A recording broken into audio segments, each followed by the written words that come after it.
This video is a response to the all-white town in Arkansas and the ones that are being planned throughout the United States.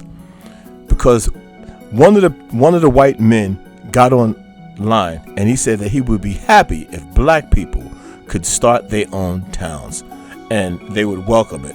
Well, history shows otherwise.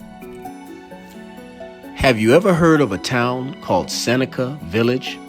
Seneca Village was a thriving black community in Manhattan before it was displaced to make way for Central Park. Established in 1825, it became a haven for free black New Yorkers seeking respite from the discrimination and crowded conditions downtown. The village stretched from what is now West 82nd Street to West 89th Street. It was a predominantly African American village, and it sat on prime real estate. Seneca Village boasted homes, churches, schools, and even cemeteries, demonstrating a level of community and self-sufficiency not often afforded to black populations at the time. Seneca Village was a 19th century community of predominantly black property owners located in what is now Central Park. It was a thriving place of opportunity and self-determination for black residents. Now, in the first half of the 19th century, if you were an African American and you owned land, you actually had the right to vote. So that was another incentive to own a property. By the 1850s, black people in Seneca Village were 39 times more likely to own property than their counterparts throughout the city, which means they owned property at a higher rate than white men. Seneca Village was founded in 1825 by John and Elizabeth Whitehead, who subdivided their land into lots for sale. It became one of the few African American enclaves in the city, offering a place for residents to own property and escape the crowded and discriminatory conditions of downtown. At its peak, Seneca Village had hundreds of residents, as stated, 3 churches, 2 schools, and 3 cemeteries.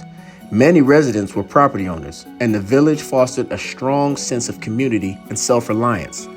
In 1855, more than half of the black households in Seneca Village owned their land, which was 5 times greater than the rate of property ownership among all New Yorkers. Now, you may be asking, what happened? In 1853, the city decided to build Central Park and began acquiring land through eminent domain.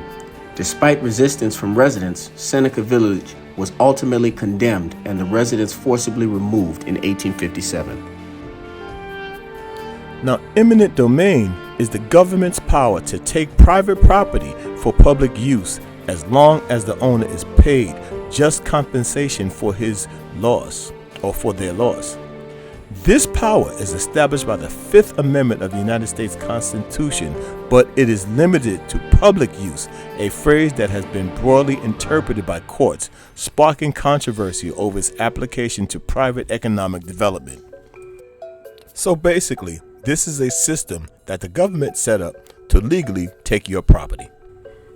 Now, in the eminent domain, a part of the agreement is that they must receive just compensation, but the people in Seneca Village never received just compensation. The property owners were supposed to receive fair market value for the government taking over their property. However, that in this case and in most cases, that does not happen.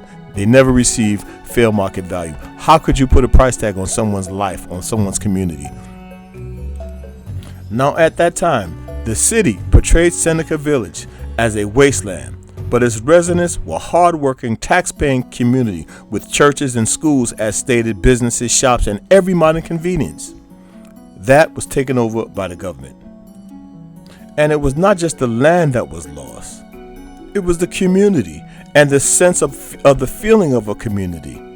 Now, the black residents of Seneca Village were compensated for their land through eminent domain when New York City acquired the property to build Central Park, though many argued that the compensation was inadequate and undervalued their property.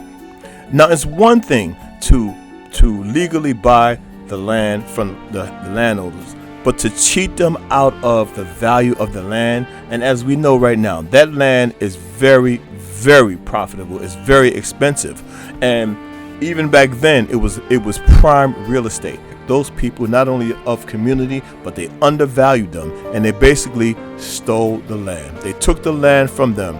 You couldn't call it theft because they did pay for something, but they undervalued. That's like paying pennies on a dollar for that land.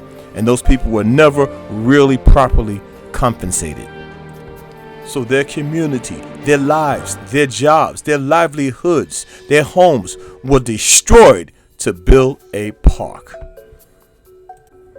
And many of the residents filed protests in New York State Supreme Court contesting the amount of the settlements, which they felt were way too low. The average compensation was $700 per lot, which was seen as unfair at that time. It's ridiculous. And then some dishonest people wonder why black people demand reparations. Now, to those people who say they would welcome a black community that is developed and just strives on their own, that has yet to happen. Because every time black people had their own community, had their own businesses, and were thriving on their own, every time it was either bombed, like we know what happened in Oklahoma, or a lake was built on it, like in Lake Lanier in Georgia, or in this case Central Park, and there were over 100. There were hundreds of towns that were destroyed. Black towns that were thriving, they weren't bothering nobody. So to that we say, hey, look, if you really want to see us thrive, leave us alone and give us what is justly ours, what we absolutely deserve. And as far as you and your white towns, what we say, hey, more power to you. You know, hey, all white town, if that's what you want, hey, that's up to you. But just do us a favor. Don't use any black inventions. In your all white town, do not use the light bulbs. That the filaments for the light bulb was made by Lattimore, which made the light bulb work. So do not use any invention that was made by black people. Do not use the light bulb. Do not use the home security systems, which was invented by Marie Van Brittan Brown, a black woman. Do not use the gas mask, which was invented by Garrett Morgan. Do not use the automatic gear shift, which was invented by Richard Spikes. Definitely do not eat any potato chips, which was invented by Mr. George Specht. He was also known as Crumb. And as a matter of fact, don't use any chips because they all came from his idea. Don't use any automatic elevator doors, which was invented by Alexander Miles. And as I mentioned, the home security system. But do not use the fire escape ladder, which was invented by Mr. Joseph Winter. Definitely do not use the automatic oil cup, Elijah McCoy, better known as the real McCoy. Don't use the automatic clothes dryer, and definitely do not use any heat in the wintertime. Do not use a home heating system, which was invented by Miss Alice Parker. And there are so many others. These are just to name a few. So yes, go ahead, take your all white town. We don't care. But if you really want to be true to it, don't use any black invention.